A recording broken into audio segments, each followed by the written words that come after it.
There are times when I just want to quickly grab my stuff and just get going. Maybe I'm hanging out with friends, going to work or school, but when you're in a rush, it's easy to forget just anything and everything. It sucks. But what if you already have everything with you already? What if you have everything with you at all times? That's what got me thinking about this. A simple, basic, gets the job done, everyday carry tech kit in a little keychain. Let's talk about it. This idea came up because someone in the comments mentioned in my last tech pouch video that, hey, some people carry small bags that might not be able to fit everything inside of it. And they are absolutely right. I didn't even fully think about that type of use case. So I wanted to put something together that would just work no matter the situation that you're in. A mini emergency tech kit, if you will. I'll leave links to everything I found in the description, but please, while new stuff is cool and all, you could repurpose stuff that you currently own to do practically the same thing. Maybe not as practical, maybe they're a little bit bigger, but they might get the job done too. So just consider that option as well. All right, so in your everyday life, the most space you probably have at any given time is what's on you, right? So your pants pockets and maybe pockets from a hoodie or jacket. So before we add in accessories that fill up your pocket, how do we minimize the space your existing stuff takes up in your pockets, like the dozen of keys you own and your wallet? For keys, I find two major things helpful. A key organizer, like the one I have here. Key organizers aren't necessarily tech, but it definitely helps lighten and organize what's in your pockets or bags. These kind of turn your key into a Swiss Army knife where they just swivel out of their holder, and it keeps all your keys packed neatly, which saves room in your pocket instead of all your keys protruding out like a porcupine. And it keeps your keys in a consistent order and stops them from jingling too. This one is from Orbit Key. They have a ton of different designs and colors to choose from, and these things hold up to 7 keys by default, but can be extended to 11 keys with their optional extender. There are other brands that offer very similar products to this, but this is the one that I'm most familiar with because it's the one I've been using for the last several years. If you have more than 7 keys though, for whatever reason, you just make it around. Most likely those keys are for different purposes. At that point, I'd even consider grabbing a second one of these in a different color so that you can better categorize and differentiate what keys are in which organizer. Kind of like a folder, but for your keys. Because this next item, the Prometheus Light Kappa Quick Release Keychain, could help you quickly offload or reattach those second set of keys or tech accessories super quickly, just like this. I can keep my keys with my tech chain, but when I no longer need the tech portion or a second set of keys,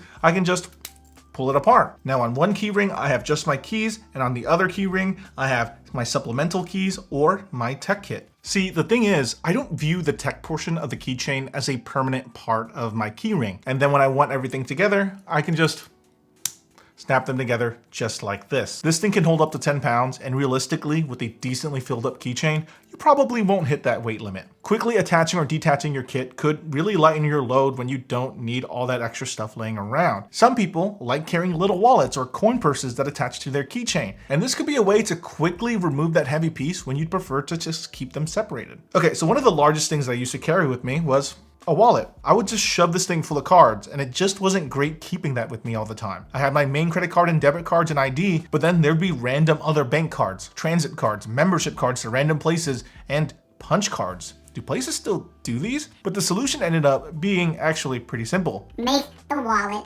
smaller. Or get rid of my useless junk. Take your most used cards and keep those with you. I'd say your ID, a debit card, a credit card, and whatever else you have to use daily, like cash. That's it. Everything else could just live in your Apple or Google Wallet. I find that NFC payments that your Apple or Google Wallet uses are accepted at like 80 to 90% of places now. This is just based on my own usage experience. You may see more or less. And in the situations where Google or Apple Wallet isn't accepted, I could just whip out one of those 2 cards in my wallet. Depending on where you live, you can also use the wallet app for Metro and subway passes as well. I just continually find less and less reasons to keep a bulky, filled up wallet on you when you can slim down and keep 95% of the benefits by just adding most of your cards to Apple or Google Wallet. But let's just say you want to minimize your wallet even further. Well, you can with something from today's sponsor, ESR, and their Geo MagSafe wallet stand. This is a strong MagSafe wallet that just attaches to the back of your iPhone with MagSafe. But this wallet also has many built-in features that you might find handy. There's a finger grip so that you can better grip your phone, and a built-in phone stand so you can angle it perfectly no matter where it's at. A concern I have with MagSafe wallets is how many cards these things can hold. Luckily, the Geo MagSafe wallet stand holds up to 5 cards across its 2 pockets and provides RFID protection. But the best part about this wallet is it actually has built-in Find My functionality directly in the stand, meaning you can directly track your wallet's location and even ring it from your Apple devices, just like an AirTag. This function has a battery life of up to 6 months and comes with a little charging cable that you can use to charge it. Overall, I think the Geo MagSafe wallet stand packs pretty much every feature that I would possibly want in a wallet, and it's just so handy to use as a main wallet. It's so convenient. So if you're interested in the ESR Geo MagSafe wallet stand, check out the link in the video description below. And thanks again to ESR for sponsoring this portion of the video. Okay, so now that we simplified our pockets a bit, we can now talk about some of the more techie oriented accessories that actually go on your keyring, starting with a mini USB-C cable. The thing is, regular cables are long and get tangled and can tangle up and clutter whatever place you put them in, especially if you have multiple of them. That's why I like something like this, the Hagibis the Hagibis USB-C charging cable. This thing is nicely braided, it's short, and just feels and looks nice, like it belongs on a keyring. It supports pretty much all the major USB-C specs I think most people would want in an emergency cable, has fast charging speeds, fast data speeds, and can be used as a display cable as well. The biggest downside though is this thing is only USB Type-C on both ends. There are alternatives to this that focus only on charging and have many different ports to charge whatever you need, so you might prefer those over this one. It all comes down to personal preference, but having some kind of cable just for emergencies can really come in handy. But there will be some times where you, your friends, or your family will have to use something that doesn't quite connect to the device you want it to. That's where these little USB-C and USB-A adapters come in. These are cheap and they can rest on your keyring and are easy to take off your keyring too, so you'll always be prepared to connect to whatever device you're using. I don't like carrying around both of these personally because I feel like these things get easily tangled up in my other accessories or my keys. So I usually just keep the USB-A to USB-C adapter since like 95% of my stuff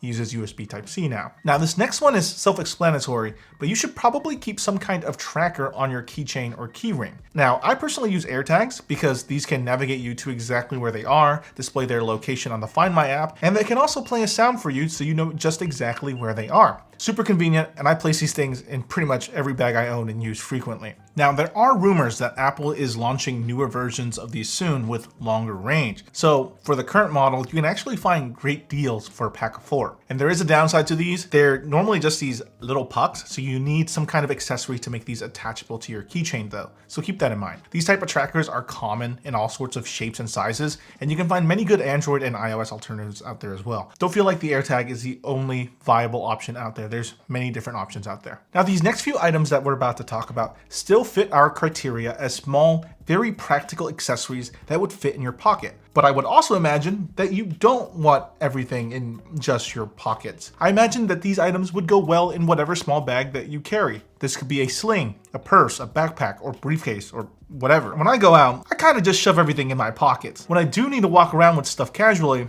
it's in a sling. So I like this sling because it's pretty minimal, it feels durable, and has a nice little hook for me to carry my keys or my tech accessories. And there's something just so satisfying about how the strap latches magnetically. And while I do like this, you really can just grab your favorite bag, sling, fanny pack, purse, or whatever fits your vibe and usage best. This bag is mainly to just give us more space for our stuff that we can't always just shove into our pockets, like passports, medication, sanitary items, and just larger tech accessories if you have any. Since I bought the Air City Sling 2, Air has released a newer version of it called the Air City Sling 3. I mean, who would have guessed that name, right? So you'll probably mostly see this version if you look around online. Okay, so on a night out, grabbing lunch with friends, or just exploring a new city on a trip, you don't really need the clunkiest battery bank. I think a slim 5,000 milliamp hour battery is plenty to top off your phone and will charge most phones at least 50%. This one is from Anker, but there's other ones available online, and they come in different colors too to fit your specific aesthetic. If you're looking at other MagSafe battery banks or just battery banks in general, make sure that they're 10,000 milliamp hours or smaller, since those will be on the smaller side. Larger ones will be heavier in your bag, and they just take up more space overall. So if you have an iPhone 12 or later, or Pixel 10 series phone, you can just take this thing and it will wirelessly charge. Otherwise, you can still charge your phone with the cable as a backup option too.